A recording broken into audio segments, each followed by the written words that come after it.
All right, everyone. So I came from seeing James Gunn Superman a second time. I didn't want to give a full review until I saw it a second time because I know I was seeing it like right after I was seeing it the first time.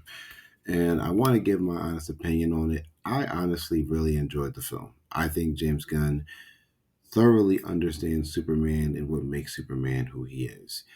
It is hard when the genuine consensus of Superman has been some injustice type shit or Henry Cavill. And I don't blame Henry Cavill in any way, shape, or form. But I do understand why so many people think Superman is supposed to be what they saw with Man of Steel, even though Superman for decades before that was not that. So I want to go in by saying that I think David Corinne Sweat absolutely nails being Superman. I think he understands the character. He greatly understands how to portray the character, the posture, the facial expressions, the smiling, the hopefulness, the empatheticness, willing to save anyone and anything in the room, dogs, squirrels, kids, anyone he can, he does. That's Superman. That is Superman 100% down to the T. You can't change that. I do believe Rachel Brosnahan as Lois Lane is perfect. She is like my favorite live action Lois. I loved both of them together. The chemistry was off the screen. You could feel every scene, every moment, everything with the two of them. It's there. And I know James Gunn purposely cast an older actress because the criticism from 2006 Superman Returns was that Kate Bosworth was too young and believably too young to be an experienced reporter. So they went with an older actress, which was smart. Jimmy Olsen, the guy who plays Jimmy Olsen, is great. Maria DeFaria, not really a great actress, but the engineer was pretty cool. Nicholas Holt as Lex Luthor is gold. That was like incredible. I loved it. I loved watching him. I can't wait to see him again. I hope it's not too long before we see him again. He is so evil and menacing, and you can feel his hate and pettiness for Superman like no tomorrow. It just oozes off the screen, and that's something I love. And now we're going into the Justice Gang. I want to say the Justice Gang. All three of them are cool. Hawkgirl has the least to do, but we'll probably see more of her somewhere down the line. Peacemaker. Um, Same with Guy Gardner. Nathan Fillion is so perfect. I've wanted Nathan Fillion to be a Green Lantern for so long. He voices a great Hal, but he's also plays a really great guy. So it's like, honestly, either one's fine. And we'll see more of him in Peacemaker, but also we'll see more of him in Lanterns. So that is something I can't wait to see. I can't wait to see more Nathan Fillion as Guy Gardner. And the absolute movie stealer for me was Eddie Gathegi as Mr. Terrific. He had this really just cool this scene that's really James Gunn, and it's wonderful. Mr. Terrific's really cool. He's just is really smart. He's the most useful. I enjoyed the representation of a black man being smart on screen so much. It just felt so good. It was like, man, I could be that. I don't want to be a guy with 14 PhDs, but in the comics, that's how smart Mr. Terrific is. And it's very much on screen here.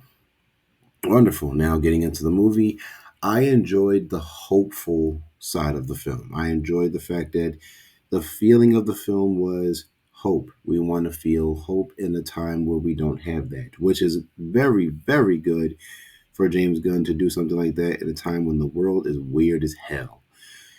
I enjoyed all of the character dynamics, all of the interactions, all of the moments that make you remember the film. And some of the ones that stand out to me are Lois and Clark and the interview moment. She's interviewing him as Superman in an apartment, and that scene is great. The chemistry, the dynamic, Clark's resolve, everything is just there. And you can feel that. I love the scene with Clark and his dad when they go visit. The scene with Nicholas Holt, pretty much every scene with Nicholas Holt is just genius. It's just evil genius work at hand. I can't even explain it, but I do have some gripes with the film that I don't want to spoil because they're big moments. But no, Superman's not perfect, and most movies aren't perfect, but it is still awesome. It's a fun watch.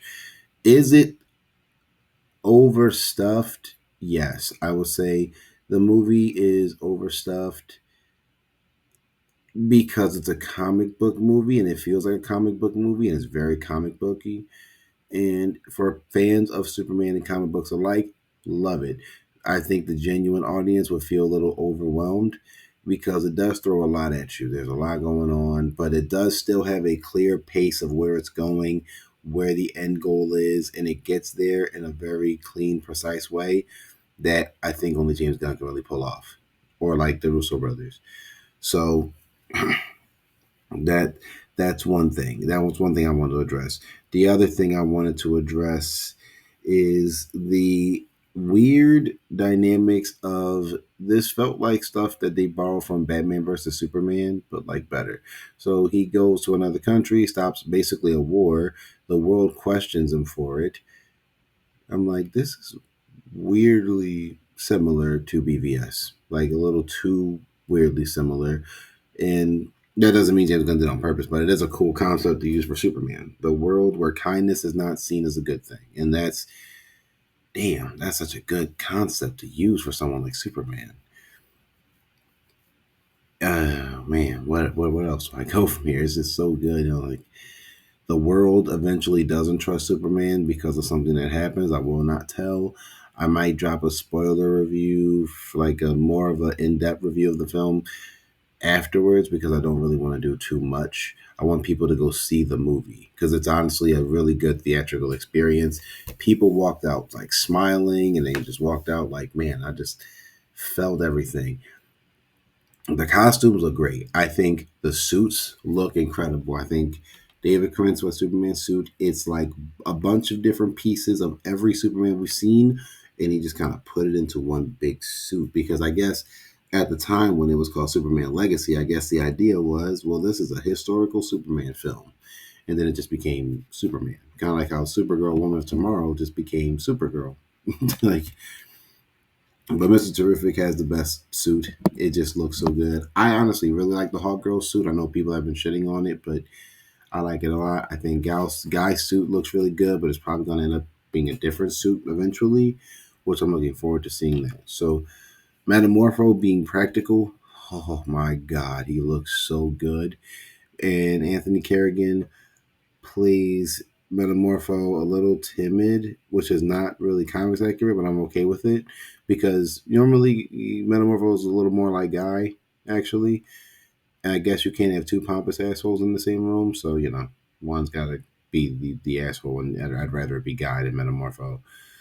So there's all these things. I love the little ongoing gags about Jimmy Olsen being the number one poon handler. Just it is hilarious as hell.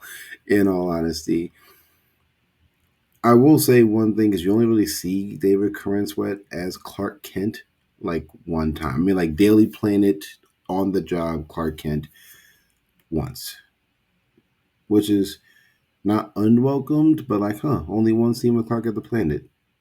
Sure, you see more scenes at the planet with everyone else, but Clark's only there like one time. It's just a good time. I think James Gunn does a good job of capturing Crypto as just a regular. I know in the comics he's a little more not sentient, but he's a little more mature and a little more like aware of things. Where it's like in the movie, he's just more of a straight up dog. And I think both work. I think both work.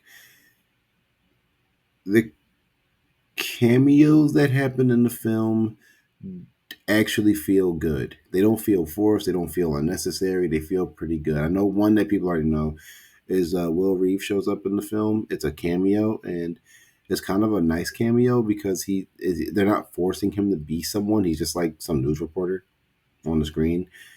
I'm not going to say the other two because, like I said, I want you to see the movie.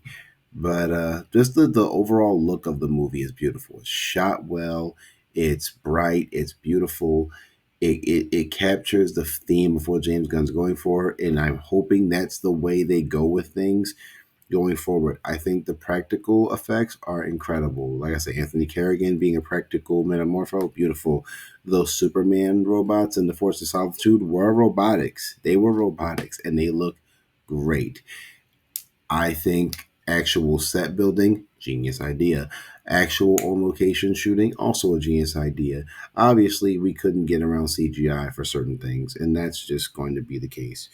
But for the most part, the movie still looks really well because they did a lot of practical stuff. So the CGI team didn't really have to work on putting a background here, putting a background there, putting a background here, green screen 4, green screen 6. They were on set filming. And I know James Gunn also did something where, like, when they did something, they VFXed it there and made sure that the VFX team had time to get it done and get it right so that it looks good and it looks great. The movie's beautiful as hell. I don't know what James Gunn did with the cinematography, but damn, he shot the crap out of this movie. It just works for the idea what they were going for. The action's right there in your face. It's just a great cinematic experience. It's also good to know that Superman isn't a wuss. I know a lot of you bastards have been overkilling the Superman gets his butt kicked, that he's outshined by the dog, and this, that, and the third.